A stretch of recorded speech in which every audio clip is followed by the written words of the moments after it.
Hey, everybody. Gerard Longo here, founder of Underground Music Collective. We're here at helping our music evolve in East Nashville.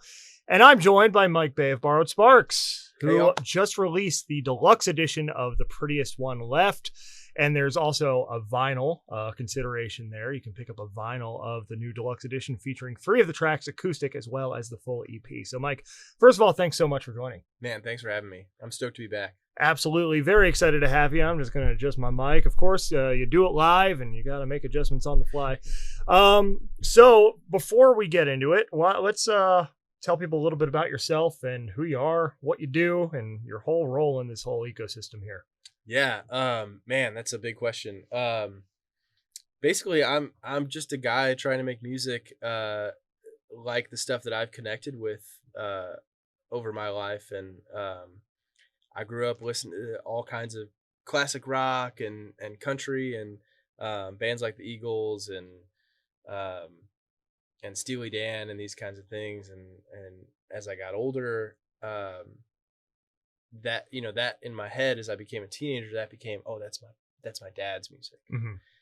And as a teenager, I got into punk rock, and there's something about when you're 13 or 14 years old, the angst of getting in a mosh pit and pushing and fighting and punching and whatever is really appealing. Yeah. So I dove headfirst into punk music for a long time. And then as I got a little bit older, probably in my 20s, I kind of started coming back to that stuff that I had labeled as, oh, that was my dad's music. And I'm like, wait a minute, this stuff is great. Like the Eagles and Steely Dan and Fleetwood Mac, and move this a little closer. Yeah. And a lot of these bands, like, this is awesome. And the idea behind Borrowed Sparks is like, what if I could kind of marry those two things together? And what if I could get like the energy and that angst that I love from punk and still do love from punk rock, but mix it with like the great songs and the musicianship of a band like the Eagles or Steely Dan, and try to find whatever the middle ground is there. And that was kind of the starting point for The Prettiest One Left, and I think is the trajectory for the project, and will probably, I think if I'm fortunate enough to be making records in 10 years, I'll still be chasing what is that marriage, because those are my 2 biggest musical influences. And we go all into your story, by the way, on the Quinn Spin, or from earlier this year, March 30th, we released that episode.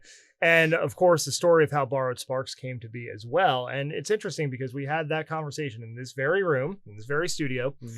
And the world was a different place when we recorded that interview because it was pre-COVID. It was before all the lockdowns, everything. The episode came out the end of March, but we recorded that, I think, in like February or something, much earlier this year.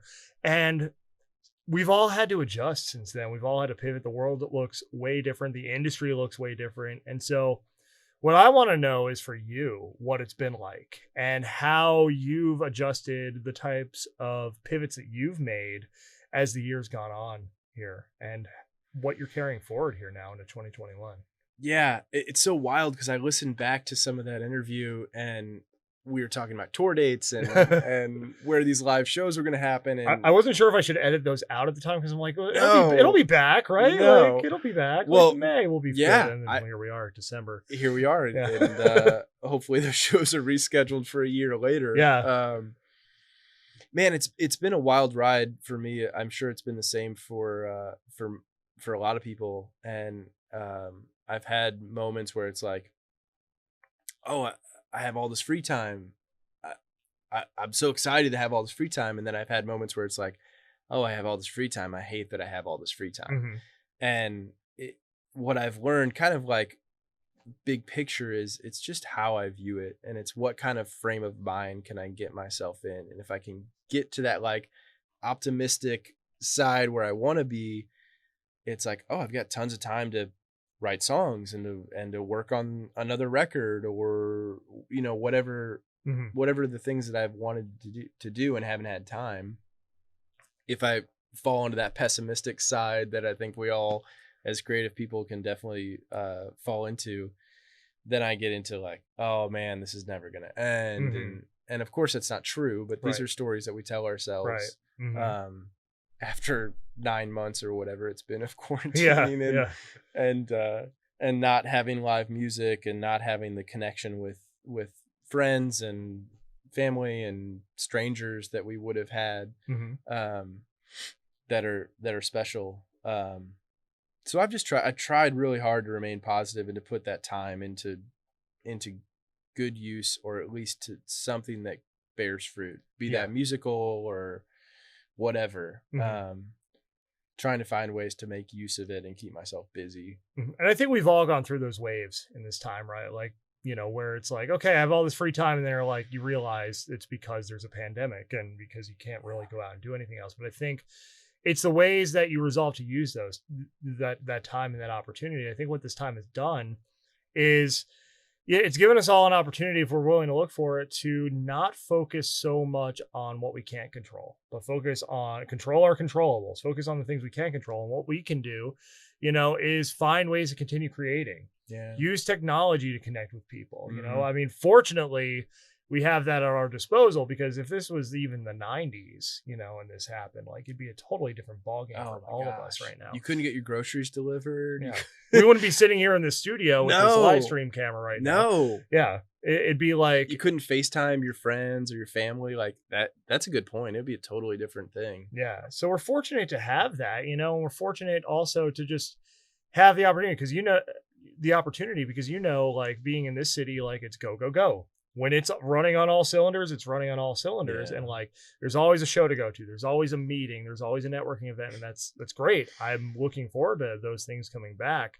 But in a lot of ways, this year has been the year a lot of us might have never had otherwise, to go inward and figure out a vision, figure out where we want to go, what we really want to create. Right. So, I mean, I think it just takes that recognition to try to go forth, and look at it from that perspective of, well, there's opportunity in this. I mean, yeah, it's a really rough situation, and, certainly not to make light of that, but at the same time, there's always a way to continue moving forward, because of the age that we live in, with the technology available to us. I think, another thing that just kind of came to me is, since all of the kind of busy work that we were doing has not really, you can't really do that anymore. Mhm. I think it's made me fall more in love with the things that I love doing, Mhm. and get more space from the things that I don't really love to do. Uh-huh. And that's been huge for me, because it's like not just like activities and hobbies and musical things, but even just like friends and relationships. It's like, okay, what's my core? Like, Mhm. what do I really love to do? Yeah. 9 months later, I still love having dinner with my wife Mhm. and watching a movie. Like, I'm still stoked to go home, and I will do that tonight. We'll Yeah. probably do it tomorrow night. Like, Mhm. I still love to do that. And I still have a handful of friends that I love to talk to every day or every other day.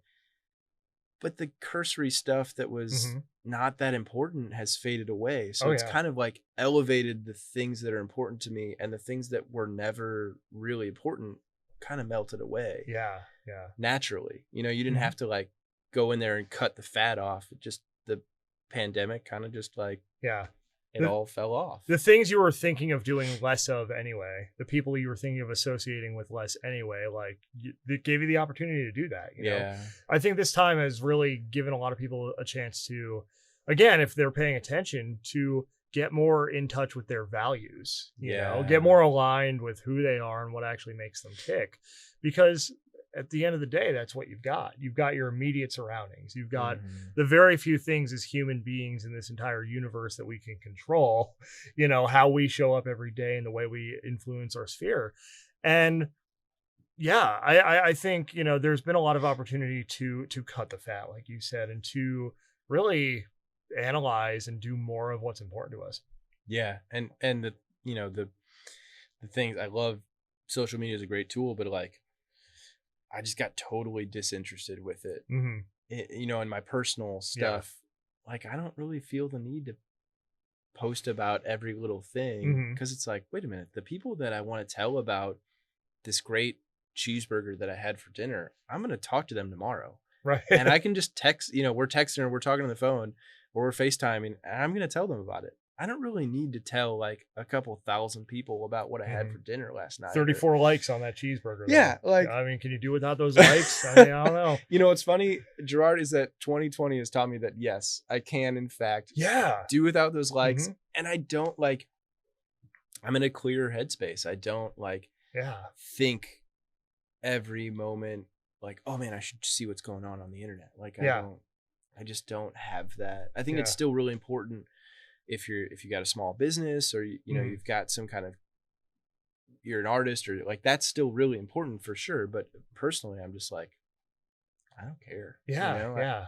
It makes you seek validation a lot less when you realize you have pretty much everything you need, right? Which is super freeing. Yeah. Because I'm not like, I think we all do it. You put something on your Instagram or your Facebook and you're like, okay, are people digging this? Because you're human and everybody wants that some kind of validation and some kind of like approval from other people. Yeah. And getting less of that is the best medicine for needing less of that. Yeah. In my experience. Yeah, absolutely. I think of I think of a few years ago, and this might be TMI, but when I first got single again, I'm taking selfies, I'm doing this, I'm doing that. And you're constantly seeking that.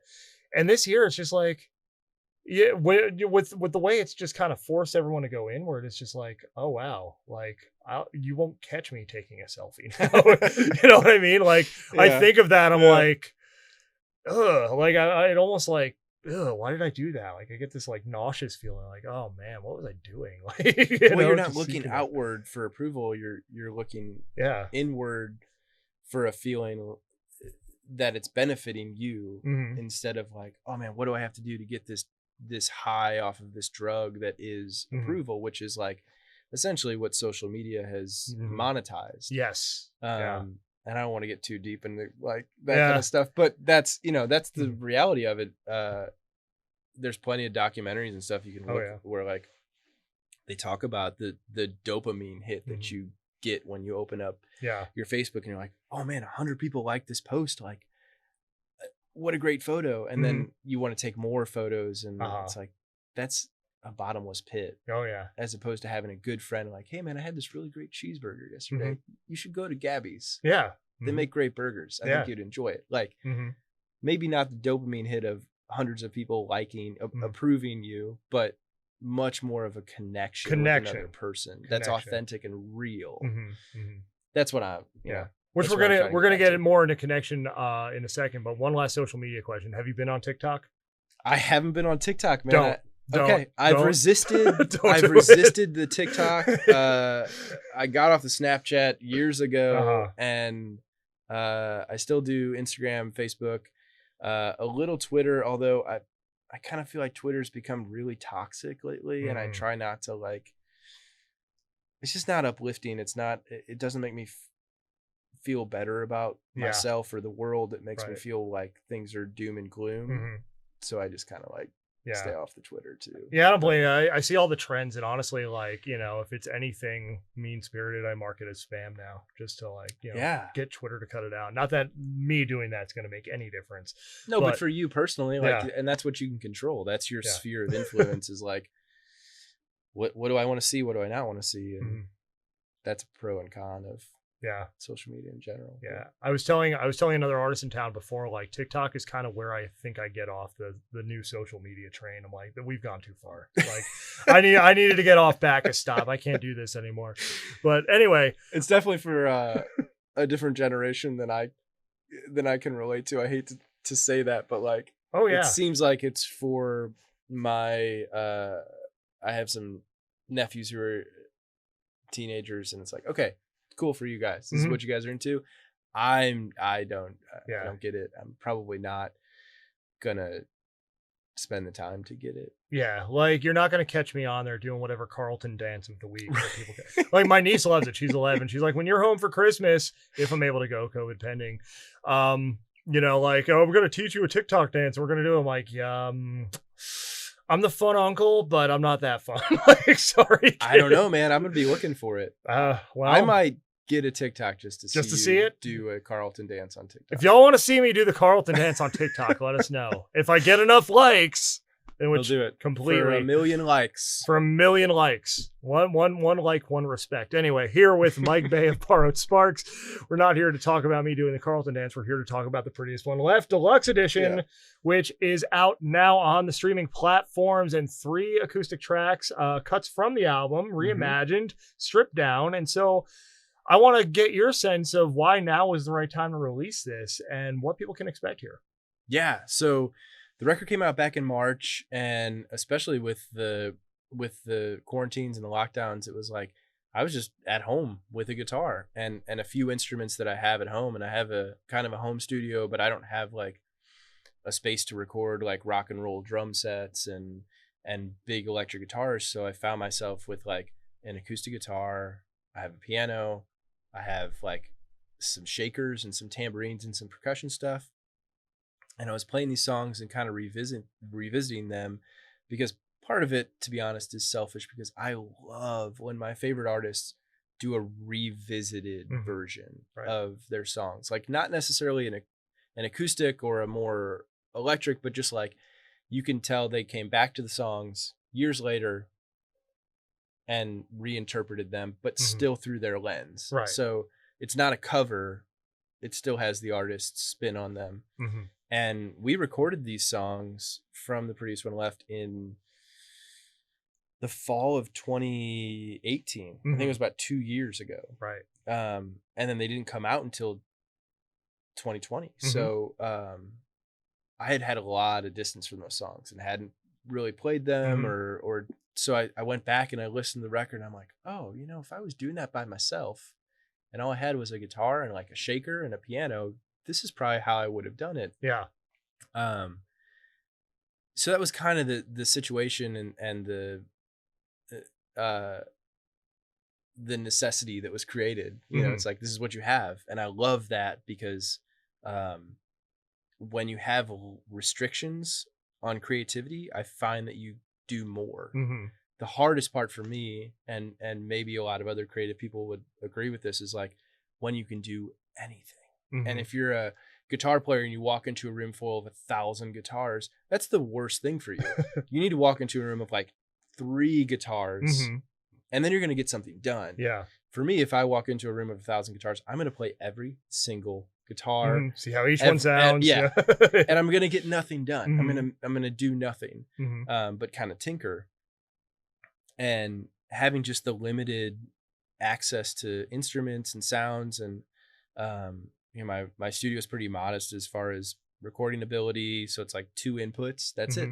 That's all I had. Yeah. And I also wanted to show people like a different side of the songs, because when I'm writing, I don't hear like really cool bass parts or loud drums or like organs and piano. Like I just kind of look for what's the story, what's the memory, what's the feeling that I'm trying to talk about and trying to express in the song, and stripping those instrumentations back and kind of just leaving the song bare, I think gives a different picture and lets you hear a little bit more in depth to what the story is behind the songs. And I think you paint that picture well, no matter what, you know, acoustic, electric, what have you. Man. But certainly here, you know, it is a different shade, you know, it is a different, like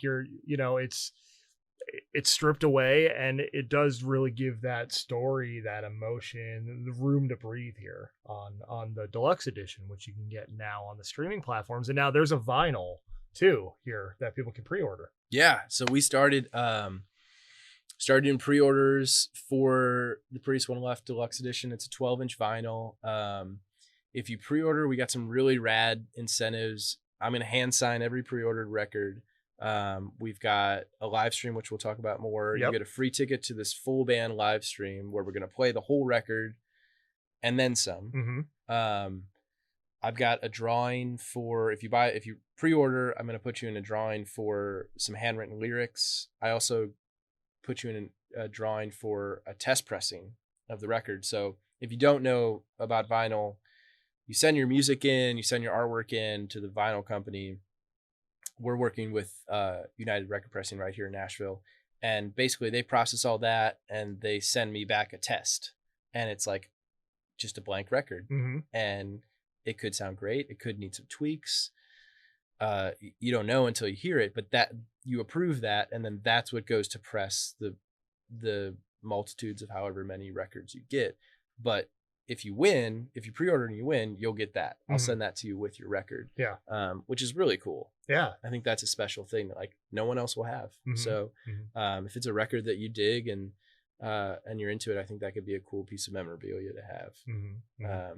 But when the record came out back in March, it was just a digital release, and I love vinyl, and we've talked about vinyl a ton. Yeah. Big collectors, and I didn't know if people would want it. And I just had listener after listener who have become friends on social media just message me like, hey, is this on vinyl? Where can I get this on vinyl? Hey, do you think about pressing this to vinyl? And after enough of those happened, I was like, oh, maybe I should do this. Like it just kind of clicked. I got to figure out a way to get this to people because they want it. And also like, it's always been a dream of mine to press one of my records to vinyl. And it's one of those things like I saw my heroes doing that growing up, and now I'm like, oh, I think I could make it happen. Yeah. Yeah. And it's such an intimate and intentional listening experience, right? As opposed to, nothing wrong with streaming. I mean, that streaming is making the world go around in a lot of ways right now here in the industry, but like something about pulling it out and having this big saucer like thing that you're putting like on a turntable, like it's ceremonial in a sense. Yeah. You know? It's almost for lack of a better term, it's almost like religious. You have this like aroma of the wax and the vinyl, and like put it on there and you drop the needle, and like you make sure your speakers are turned up loud enough. And for me, I always have music going on at the house. My wife and I always have something, whether we're making breakfast or getting ready to go to bed, like there's always a record on in the background. What I find is that if it's a streaming thing, I'll kind of pick a record and then I'll just let it go, you know, and it'll shuffle, whatever the hip term is. We used to call it iPod shuffle, but now there's a cool term. It'll go to the next record. Right. It'll say, oh, you were listening to Bruce Springsteen. Well, we think you might like John Mellencamp or whatever that is. And with a record, you have to go over there and like thumb through all of your records, and you can only listen to what you have. Like it's not, I love the fact that I can pull up my phone and literally listen to any recording that has ever happened for the most part. But just like I was talking about with too many options as a creative person, like sometimes it's better to have less, right? And be like, okay, I've got 50 records. These are my options. I can listen to one of these 50. And is it, if it's a gloomy Sunday morning, like my Prince records are probably not the right jam for that. Like if it's Friday night, like heck yeah, Prince all day long. Yeah. But you know, if it's gloomy Sunday morning, maybe I'm listening to, you know, something that's more chill. Maybe I'm listening to Phoebe Bridgers or something that's like more gloomy sounding to match that vibe, but it's intentional, right? You know, it's not like, pull up whatever Spotify, put it in my release radar and listen to that. You have to go and pick it and put it on, and I'm much more likely to listen to it instead of just let it wash out the silence in the background. Right. And now people can have that intimate experience with the Prettiest One Left. Yes. Once they pre-order. Hope so. Then once those get in their hands, where can people pre-order the record, by the way? borrowedsparks.com. If you go to the website, there's a merch tab, and it's right there. And hoping to get the test pressings any day now. And that means that hopefully the record ships out early next year. That's kind of the goal, barring any kind of COVID delays or, you know, whatever next year has in store for us. Who knows? Level 13 of Jumanji coming up. That's what they're saying, right? So, well, definitely be sure you go and pre-order. And then, of course, live shows. We don't really know what's happening there, speaking of Jumanji, but you have a live stream right over there in the next room here at Helping Our Music Evolve on January 8th. It's part of our Live from the 615 series. First of all, thank you for doing that because we're very excited to have you. Secondly, what can people expect from the performance that night? Yeah, man. Well, first of all, thanks for having me. Oh, absolutely. We talked about that over email a long time ago, and I was like, what? You guys are doing this? Because I've been to shows and I've played back when Lightning 100 was doing an artist spotlight in that same room, pre-COVID, have played there. And it was so cool to have a community in this space that I think is so integral to what's going on in Nashville and independent music. And I just love what you guys are doing. But as far as the show goes, we're amped. I've got the band, the guys who played on the last record and the guys who are playing on the next record. None of us have played a show, and I've done a bunch of live streams with these songs acoustically, but it's just me and a guitar. And it's kind of like, as much as I love that intimacy, I miss the like rock and roll, drums and bass. And so we're going to bring that hard. And I think we're definitely going to do all of the songs from the Prettiest One Left, because we've never got to do that as a full band. And I want people to get that for sure. And then we haven't really talked about this or released this yet, but we've been working on some new stuff for the next record, and we're going to do at least 2 new songs that no one's ever heard that'll be on the next record. We haven't released demos. We haven't released acoustic versions, nothing. So that'll be the first time you can hear those songs, and until the record comes out. So I'm amped to do it full band, rock and roll guitars. The only thing that's missing is a crowd of people, but we'll have the live stream, which Baby is the steps. next best thing. Yeah. We'll get there. Let's ease into it. So January 8th, 8 p.m. Central, which is 9 Eastern, 7 Mountain, 6 Pacific, live from the 615 on all the Facebook pages, ours, yours, Home's, all of them. So be sure to tune in. You're going to hear stuff you've never heard before.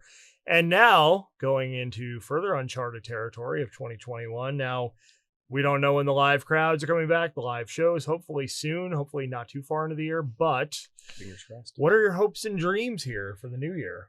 Man, after kind of recalibrating, earlier this year, and it being a process that we talked about, I spent a lot of time writing, and the big goal for next year is release another record, which, 2 records in 2 years, like I feel like that would have been way too much for me had I not had a shutdown year of like, all I can do is sit at home and write songs on my guitar. So that's what I did. So the next record got written and is ready to go, and we're in the recording process right now. But that's the big like A-list goal, is to get that record done and released, and of course, hopefully playing a ton of shows. Yeah, if it's safe, and and if things are back and venues are open and all kinds of stuff. But the big focus is getting that second record out and getting into people's hands, and hopefully more stuff that people are into, and hopefully more opportunities to connect in person with people again. We'll see what happens there, but I mean, I'm just thinking of the day this city opens back up, like open, like it's going to be pandemonium. It's going to be like for weeks, like, places are going to be packed to the gills, I think. Yeah, I think rightfully so. I think it's going to be, you're going to have a noon show, an afternoon show, an early show, a late show, a late show, a late show, an early morning show that starts at 3 a.m. and goes until 5 or something. Like, I think it's going to be crazy, because not only are the artists chomping at the bit to get back on stage and to make music and to feel that connection, but even myself as a listener, like, I want to get back into the audience and see my favorite artists and favorite bands, like from a listener perspective, and feel that energy and that connection. So it's like, I can't wait, man. I was thinking about this earlier. I haven't spent any money on concert tickets this year, which is like a big part of a budget for us, I think, as music fans. So next year, hypothetically, the budget is double. Double the concerts and double the shows, and when it comes back. And I hope that bands and artists are wanting to play double the shows. I think they will be. Yeah.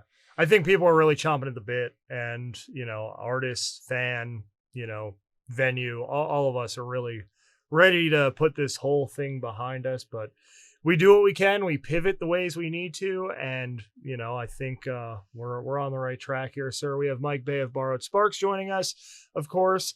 Before I let you go, just want to give you a chance to tell people where they can learn more about you online. Yeah. So everything is at Borrowed Sparks. Facebook, Instagram, Twitter, .com, Spotify, Apple Music, Amazon Music, Deezer, anything you can imagine, it's at Borrowed Sparks. If you're on it, I'm probably there.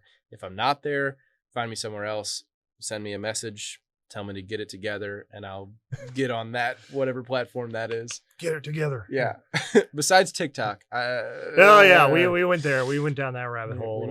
I may not do the TikTok thing. Yeah. You don't want to see me dance. No Carlton dance? No, it's not good. No. It's not good. Yeah. It's one of those things you can't unsee, and you'll close your eyes at night and be like, "Oh, it's horrible." Why? I'm in the same boat, dude. Yeah, it's you don't want to see it, but do you? Million likes, million likes. Well, million likes, and he'll do it. So find Borrowed Sparks everywhere that you can find Borrowed Sparks. You can also find Underground Music Collective at undergroundmusiccollective.com. I'm wearing my Lehigh Valley Underground shirt, the throwback, because I found it before. I'm like, I'm going to wear this today.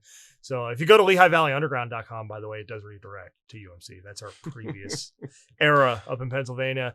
Find us on all the socials, Instagram, Facebook, Twitter, LinkedIn, YouTube, and UMC 20 on Spotify, as well as UMC 50, which just came out for the year as well. Yeah, which I was very honored to be on the UMC 50. Thank you. Of course. Happy to have you on there and looking forward to maybe a repeat appearance next year. Heck yeah. It's like making the All-Star game, the Pro Bowl, you know? Like you gotta rack up if those. You did it last year, you got to do it the next year. Mm-hmm. Yeah, you know, and then eventually you get to the Hall of Fame, whatever that is. You know? That's for you to figure out. I guess, yeah, like 15 years down the line. I do want to do a Quinn Spin Hall of Fame because the show's been around for like 7-8 years, and I'm just like, all right, like there are definitely some artists I've known since like 2014 that if there were a Hall of Fame, like they've been around, you know, long enough. They've built up their resume. But anyway, that's for again me to figure out.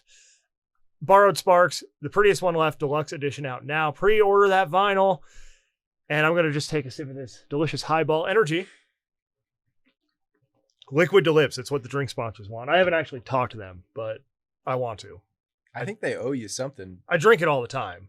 Like, it keeps me going here. You could probably drink it in like every podcast or any interview you do and plug it. I mean, maybe that'd be a great idea, Highball. I don't know. A great lift without the jitters. Highball Energy. Sparkling energy water. I read that last part off the can. But now that I know how to hook up the camera and get sound here, probably going to make a habit out of like this whole format. So, you know, 2021. Maybe Highball can send you a pallet full of free energy drinks. I will just plop it right there on that table.